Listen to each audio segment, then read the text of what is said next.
여기 이제 점점 강하여 가고라는 말이 있는데 오늘 이 제목을 가지고 하나님 말씀을 우리가 좀 묵상하고 나누기를 원합니다. 점점 강하여 가고.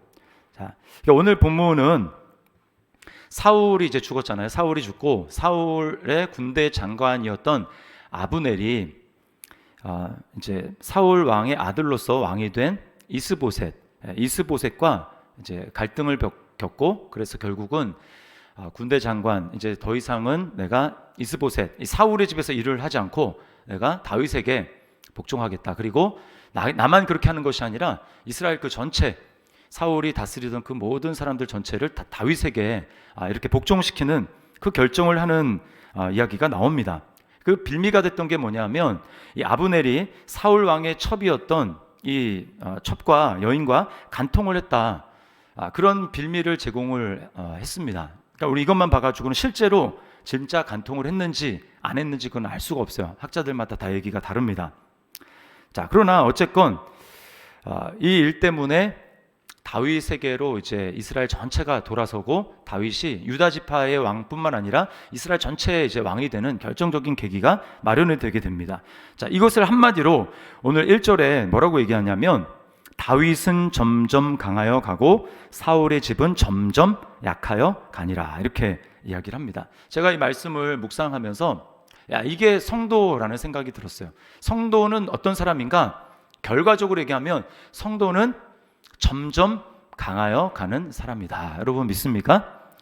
우리는 그리스도 안에 있는 우리는 점점 강하여 가는 존재라고 하는 거예요. 자, 이거를 우리가 믿어야 됩니다. 자, 우리가 상황이 어떻든지 상관없이 우리는 그리스도 안에서 점점 강하여져 가는 존재다라고 하는 걸 믿어야죠. 자, 저를 따라하시기 바랍니다. 나는 점점 강해지는 사람이다. 강해지는 사람이다. 자, 이것을 오늘 말씀을 근거해서 우리가 확신하기를 바랍니다. 성도의 존재는 환경에 따라서 점점 약해지는 존재가 아니라 환경과 상관없이 점점 강해지는 존재라는 거예요. 자, 그러면 우리 다윗이 어떻게 강해질 수 있었는가? 그 근본 비결이 무엇인가라고 하는 것을 좀 살펴봐야 됩니다. 10년이 넘도록 사울의 질투 때문에 죽음의 위협의 고비를 넘기면서 몇 차례나 넘기면서 이렇게 도망다니지 않습니까? 그 다윗만 보면 그 10년여의 세월만 보면 다윗은 점점 강하여지는 것과는 거리가 먼 것 같아요. 그러나 결국 오늘 정말 다윗이 점점 강하여지는 그런 은혜를 받게 됩니다. 자, 우리가 먼저 분명히 해둘 것은 뭐냐면 이것은 다윗의 탁월함과 실력 때문이 아니라는 거예요.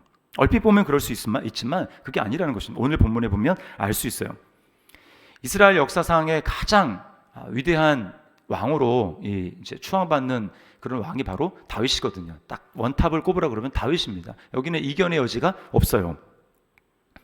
그렇기 때문에 많은 사람들은 이 다윗 속에서 뭔가 특별함을 찾으려고 하고 다윗이 그랬기 때문에 그렇지 그런 면이 있었기 때문에 다윗은 점점 강해질 수 있었지라고 생각을 하지만 그렇지 않다라는 거예요. 오늘 본문이 보여주는 다윗의 모습은 꽤 실망스럽습니다.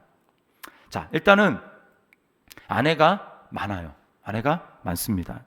자, 2절부터 5절까지 나오는 이 6명의 아들의 이름이 나오는데 엄마가 다 틀려요. 다 엄마가 틀립니다. 그러니까 아들이 6명이니까 아내가 6명이죠. 아내가 6명. 혹시 이렇게 생각하시는 분이 있을지 모르겠습니다. 그거 적은 거 아닌가? 왕인데. 여러분 그러나 그렇지가 않아요. 일단 우리 이제 이스라엘이랑 우리나라랑 좀 다를지 모르겠지만 조선 왕조를 보면 어떻습니까?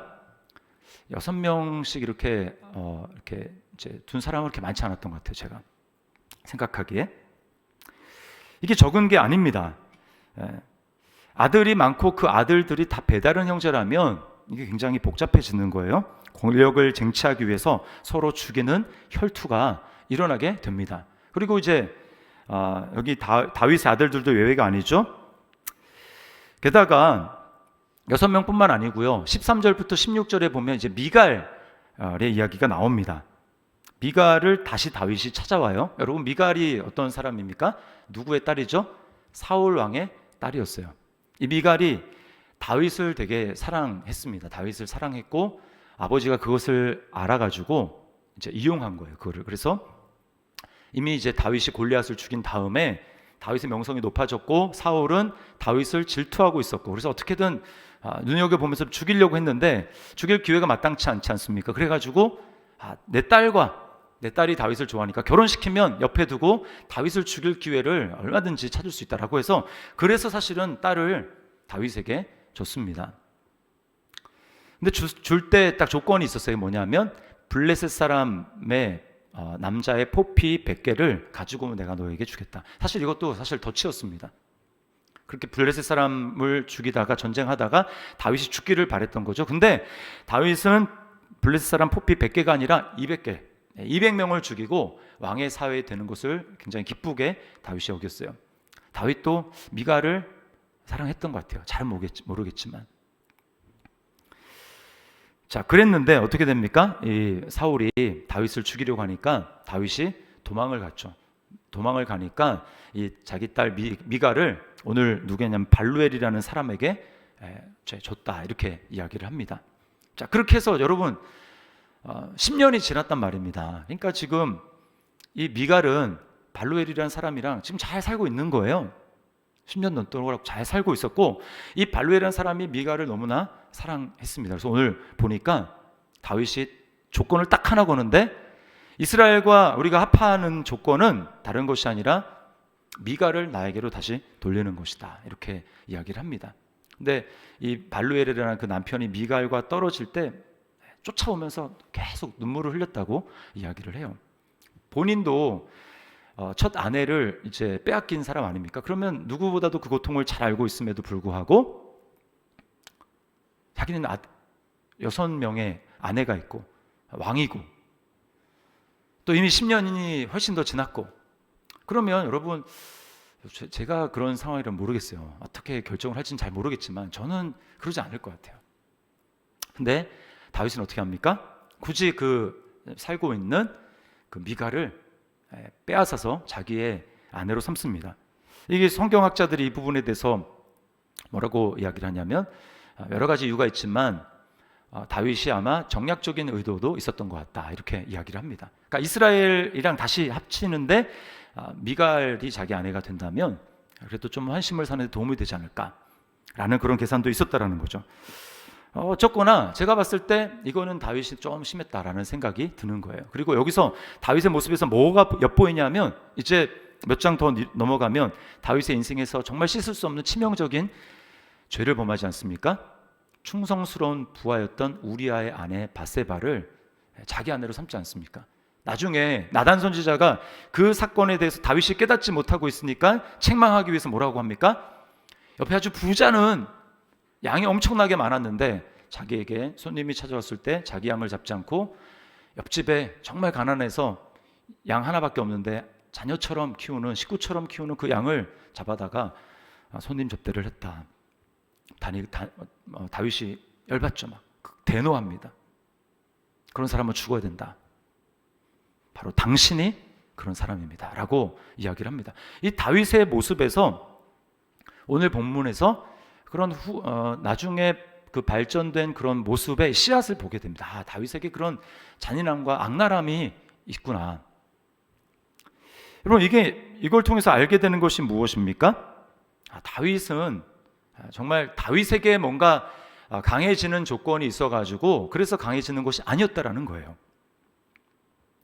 그런가 하면 다윗은 굉장히 또 잔머리가 발달을 했습니다. 3절에 보면은 뭐라고 하냐면 여기 3절에 셋째는 압살롬이라 그술왕 달메의 딸 마아가의 아들이다, 이렇게 이야기를 하죠. 그술왕 달메의 딸, 이 그술이라는 나라는 이스라엘과 접경 지역에 있는 이 북쪽에 있는 나라입니다. 그러니까 왜 다윗이 미리 그렇게 결혼했겠습니까? 이스라엘이 언제 자기 밑으로 들어올지 모르게 되는데 그 대비를 해가지고 바로 접경 지역에 있는 그 나라의 왕의 딸과 결혼해가지고 득을 보려고 하는 것입니다. 하나님을 굉장히 의지하는 것 같지만 다른 한편으로는 굉장히 입속이 빠르고 자기 계산이 빠른 그런 사람이었어요. 결국 이 압살롬이 어떤 일을 하게 됩니까? 나중에 아버지 다윗을 반역을 하게 되죠. 제가 이런 일을 말씀을 드리는 이유는 뭐냐면 다윗이 강성해지는데 다윗 자신에게 있는 탁월함과 또 능력 때문이 아니라는 것을 말씀을 드리는 거예요. 자, 그러면 무엇입니까? 강해질 수 있었던 비결은 딱 한 가지입니다. 그것은 바로 하나님의 은혜고 그 하나님의 은혜에 대한 다윗의 믿음이었다라는 거예요. 하나님이 다윗에게 먼저 은혜를 베푸십니다. 10여 년 전에 사울이 여전히 왕으로 있을 때에 하나님께서는 사울을 이미 버렸다고 말씀을 하시죠. 그러면서 내가 내 마음에 택한 기뻐하는 한 사람을 내가 받았다. 그 사람이 바로 다윗이다 라고 하면서 사무엘 선지자를 보냅니다. 그때 사무엘 선지자 눈앞에 있었던 이새의 7 맏아들부터 엘리압부터 시작해가 쭉 내려가는데 거기에 다윗은 없었어요.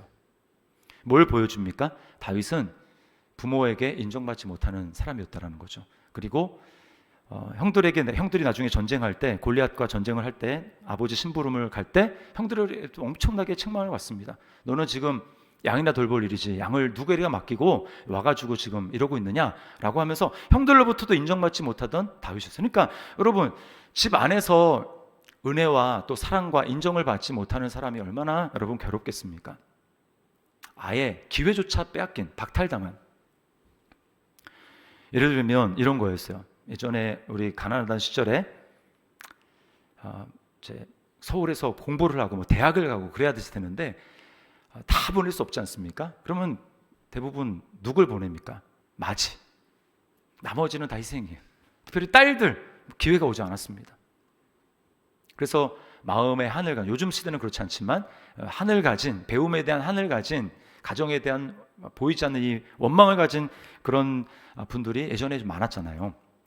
드라마도 그런 드라마들이 많이 나오고, 다윗으로 얘기하면 기회조차 박탈당한 것입니다. 그러니까 얼마나 그 마음에 상처가 됐겠어요.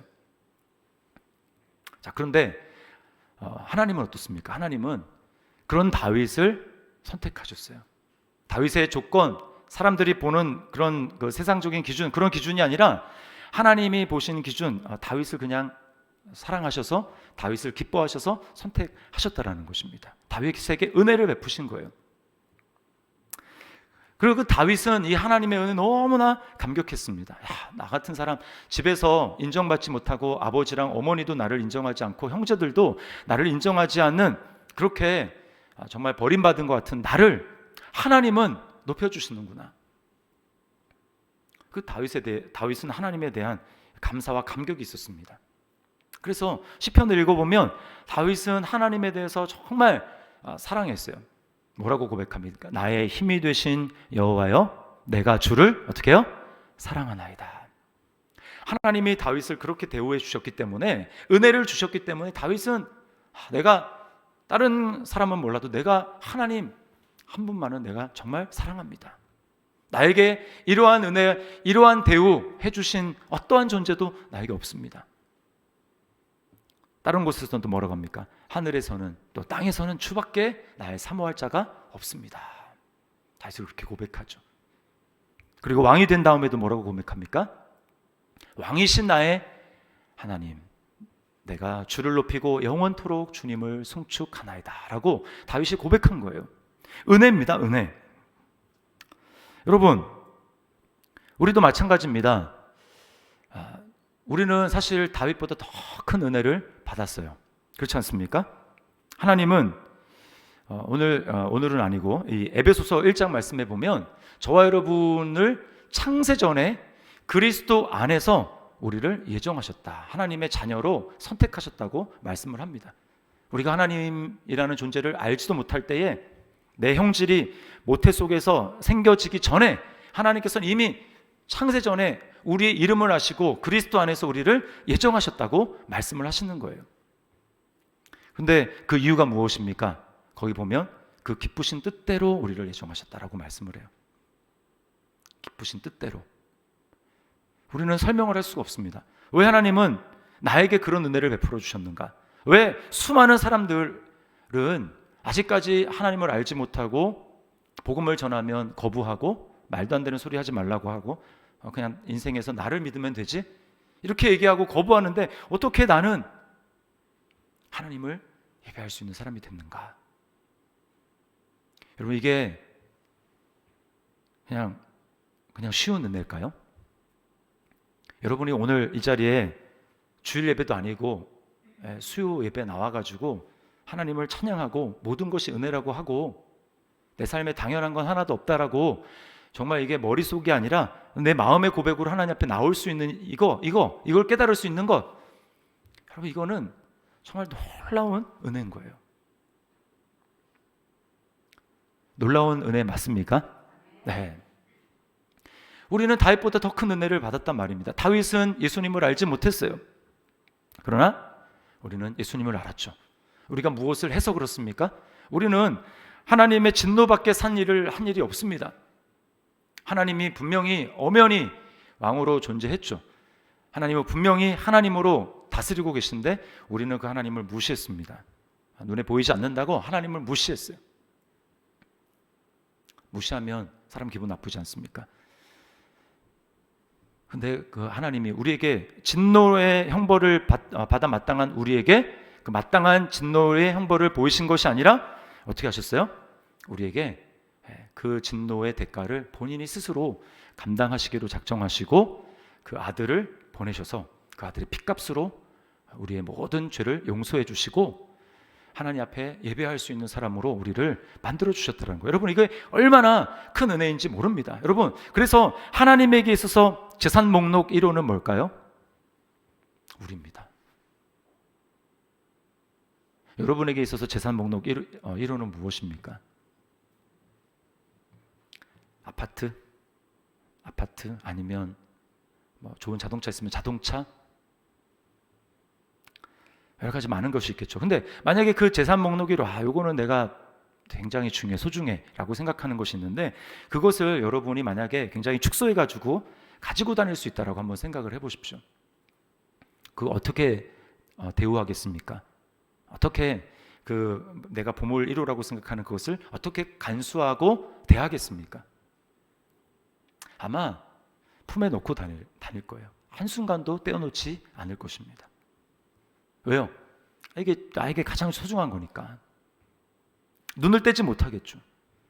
근데 하나님이 예수 그리스도의 피값으로 저와 여러분을 사셨다면, 그죠? 하나님에 있어서 가장 소중하게 생각하는 존재는 바로 우리라는 거예요. 그러니까 어떻게 하나님이 우리를 대하시겠습니까? 항상 우리에게서 눈을 떼지 않으시고 우리를 보호하시고 불꽃 같은 눈동자로 우리를 지키시며 보호하시는 거예요. 절대로 우리를 그냥 내버려 두지 않으시는 겁니다. 그래서 이거를 구약에서 하나님이 잊지 않기, 우리를 절대 잊지 않는다라는 것을 말씀하기 위해서 뭐냐면 젖 먹는 여인의 비유를 하십니다. 이사야 49장 13절 말씀을 우리 같이 한번 읽어보겠습니다. 이사야 49장 13절 같이 읽습니다. 시작. 이사야 49장 13절이 이거 맞나요? 네, 제가 읽어드릴게요. 여인이 어찌 그 젖 먹는 자식을 잊겠으며 자기 태에서 난 아들을 긍휼히 여기지 않겠느냐. 그들은 혹시 잊을지라도 나는 너를 잊지 아니할 것이라. 내가 너를 내 손바닥에 새겼고 너의 성벽이 항상 내 앞에 있나니. 여인은 여러분 그 자녀들을 이렇게 출생하면 이렇게 낳으면 사실은 잊지 않잖아요. 그러니까 제가 신혼 때 이렇게 보면은 아내가 제가 새벽기도 나갈 때는 그냥 잡니다. 부스럭부스럭 소리가 날 텐데도 불구하고 그냥 쿨쿨 자요. 근데 신기한 게 그렇게 깊이 잠을 들다가도 이제 아이가 뭔가 조금이라도 부스럭거리거나 뭔가 소리가 나면 깹니다. 근데 제가 장담컨대 제가 이제 옷을 입고 이렇게 나가는 소리가 더 컸거든요. 그럼에도 불구하고 아이에게 반응하는 아내가 훨씬 더 소리가 밝고요. 거기에 밝게 반응하는 아내의 모습을 봅니다. 이게 바로 엄마예요, 엄마. 절대로 보이지 않는 끈이 연결돼 가지고 절대로 잊어버릴 수가 없는 겁니다. 그런데 오늘 뭐라고 말씀하세요? 여인은 혹 잊을지 모르지만 나는 너희를 잊지 않는다. 잊지 않기 위해서 하나님이 자기 손바닥에 새기셨다고 말씀을 해요. 우리 한 사람 한 사람을 하나님의 손바닥에 새기셨다. 왜요? 하나님에게 우리는 하나님의 전부입니다. 하나님의 재산 목록 1호. 그러니까 절대로 우리에게 눈을 떼지 않으시는 거예요.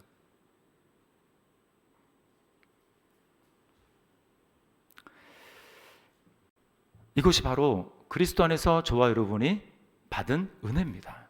얼마나 놀랍습니까? 그렇다면 이 은혜에 받은 이 은혜를 우리가 깨달았다면 그 은혜에 우리가 반응하는 삶을 살아야 되는 거예요. 그래, 하나님이 나에게 그런 은혜를 주셨지. 그거는 은혜를 제대로 깨닫지 못한 것입니다. 은혜를 제대로 깨닫게 될 때 우리에게는 진정한 반응이 나오게 되어 있어요. 은혜에 대한 믿음의 반응은 무엇입니까? 그것은 바로 하나님의 뜻에 순종하는 것입니다. 하나님의 뜻에 순종. 순종이라는 것은 절대 은혜와 뗄래야 뗄 수 없는 관계에 있습니다. 우리가 자녀들에게 순종을 요구하고 어떤 지시를 하고 그걸 따를 것을 요구한다는 건 뭐예요? 이미 부모와 자녀와의 관계가 연결이 되었기 때문에 거기에 은혜가 전제되어 있는 거예요. 그러므로 하나님이 우리에게 뭔가를 요구하시고 순종을 요구하신다. 이거는 은혜입니다. 은혜. 내가 하나님과 하나님의 명령을 들을 수 있는, 하나님의 지시를 받을 수 있는 그런 존재가 됐구나. 하나님이 누구 지나가는 하나님을 모르는 사람에게 그런 명령을 하시겠습니까? 그런 순종을 요구하시겠습니까? 말도 안 되죠. 우리가 자녀가 됐기 때문에 하나님이 우리에게 그것을 요구하시는 거예요. 그리고 그것은 하나님을 위한 것이 아니라 바로 우리 자신을 위한 것입니다. 그래서 순종하면 알러지 반응을 일으키는 분들이 많은데 그것은 하나님의 은혜를 기억하지 못하기 때문이에요. 하나님이 나에게 이미 얼마나 놀라운 은혜를 주셨는가.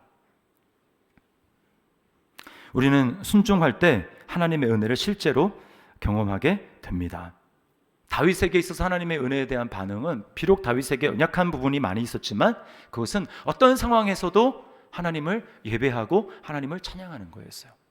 왕이신 나의 하나님, 하나님 나의 피난처시고 나의 산성이시고 나의 요새시고 내가 피할 바위시고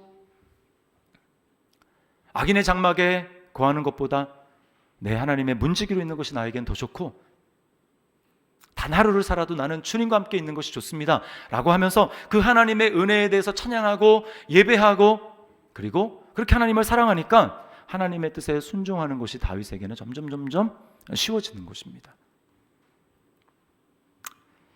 자, 오늘 점점 약하여진 사람들을 보십시오. 사울의 집은 점점 약하여져 갔는데 그들이 왜 약해져 갔습니까? 사울은 똑같이 하나님의 기름 부으심을 받은 사람이었지만 왜 사울은 점점 약하여졌고 사울의 집은 점점 약하여져 갔습니까? 은혜를 잊었어요. 하나님의 은혜를. 하나님의 은혜를 잊으니까 어떻게 됩니까? 하나님이 분명히 다윗을 통해서 그 다음에 왕을 세우기를 원하고 하나님 나라를 이루고 가기를 원한다라는 것을 이들이 알았거든요. 여호와께서 다윗에게 맹세하여 가라사대라고 이야기를 합니다. 자, 9절 말씀을 보세요. 9절. 아브넬이 이제 열받아 가지고 이스보셋에게 자기를 의심하는 이스보셋에게 이렇게 얘기합니다. 여호와께서 다윗에게 맹세하신 대로 내가 이루게 하지 아니하면 하나님이 아브넬에게 벌 위에 벌을 내리심이 마땅하니라. 그 맹세는 곧 이 나라를 사울의 집에서 다윗에게로 옮겨서 그의 왕위를 단에서 브엘세바까지 이스라엘과 유다에게 세우리라 하신 것이니라. 다 알고 있었다고요. 사울의 뒤를 이어서 왕이 되고 이 나라 전체를 다스릴 것은 육신의 혈통을 따라서 사울이 죽었으니까 그 다음 아들인 이스보셋이 아니라 다윗을 통해서 하나님이 이 나라를 다스린다. 하나님이 맹세하셨다. 이걸 다 알고 있었다고요. 그럼에도 불구하고 어떻게 됩니까? 자신의 육신의 욕심 때문에 하나님의 뜻을 따르는 걸 거부하고 그냥 왕위를 누리고 싶은 거예요. 그 권세를 누리고 싶은 것입니다. 그러니까 점점 약해져 가는 거예요. 다윗은 왜 강해졌습니까? 똑같은 기름 부음을 받고 하나님의 선택을 받았지만 그 은혜를 잊지 않고 그 은혜에 반응하면서 하나님의 뜻에 순종하는 삶을 살았기 때문에 점점 강해지는 것이고 그 은혜에 믿음으로 반응하는 삶을 살았더니 점점 강해지는 것이고 사울과 사울의 집은 어때요?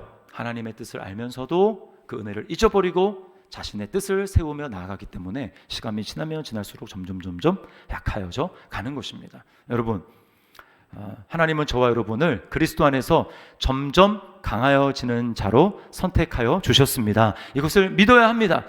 뭐라고 말씀합니까? 우리는 그리스도 안에서 날로 새롭다. 우리의 속은 날로 새롭도다. 세상에 이런 존재가 있습니까? 없어요. 성도밖에 없습니다. 교회밖에 없어요. 우리는 그리스도 안에서 날마다 새롭게 날마다 강하여지는 은혜 안에서 점점 더 강하여지는 그런 존재로 우림을 부름을 받았습니다. 그러므로 기억하십시오. 하나님이 나를 은혜로 부르셨다. 이 은혜를 잊으면 안 되겠다. 그 은혜에 내가 믿음으로 날마다 반응하며 나아가야 되겠다. 순종하며 나아가야 되겠다. 이것이 바로 하나님의 은혜에 반응하는 것입니다. 그리고 그런 사람에게 하나님이 더 큰 은혜를 경험하게 하시는 거예요. 요한복음 우리가 잘 아는 14장 21절 말씀 있죠. 뭐라고 말씀합니까? 예수님이 나의 계명을 지키는 자라야 나를 사랑하는 자니, 나를 사랑하는 자는 내 아버지께 사랑을 받을 것이요 나도 그를 사랑하여 그에게 나를 나타내리라. 주님의 임재를 경험하는 삶. 저는 왜 하나님의 임재가 느껴지지 않는지 모르겠어요. 분명히 예수님을 믿는데 하나님의 임재가 느껴지지 않습니다. 정말 주님이 나를 정말 사랑하신다라는 게 정말 이렇게 실감나지 않습니다. 왜 그럴까요? 그것은 그 은혜에 반응하는 순종이 없기 때문입니다. 나의 계명을 지키는 자라야, 즉 순종하는 자라야 나를 사랑하는 자니, 나를 사랑하는 자는 내 아버지께 사랑을 받을 것이요 나도 그를 사랑하여 그에게 나를 나타내리라. 순종은 우리 행위지만 하나님이 주신 그 은혜, 나에게 자녀로 삼아주신 그 은혜, 말도 안 되는 은혜, 나의 자격과는 너무나 비교할 수 없는 그 큰 은혜를 주신 것에 대해서 믿음으로 반응하는 것, 그것이 바로 순종입니다. 그러므로 여러분, 오늘 이 말씀을 기억하면서 다윗은 점점 강하여 저 가더라 라고 하는 것, 이것은 다윗만의 이야기가 아니라 바로 그리스도 안에서 저와 여러분을 선택하여 주신 그 하나님의 자녀들에게 대한, 성도들에게 대한 운명이라는 것을 기억하고, 여러분 환경을 바라보지 마시고 오늘도 나를 그리스도 안에서 하나님의 자녀로, 나를 절대로 잊지 않으신다고 말씀하시는 그 하나님 앞에 믿음으로 순종으로 반응하며 나아가는 우리의 삶이 될 수 있기를 주님의 이름으로 축원합니다.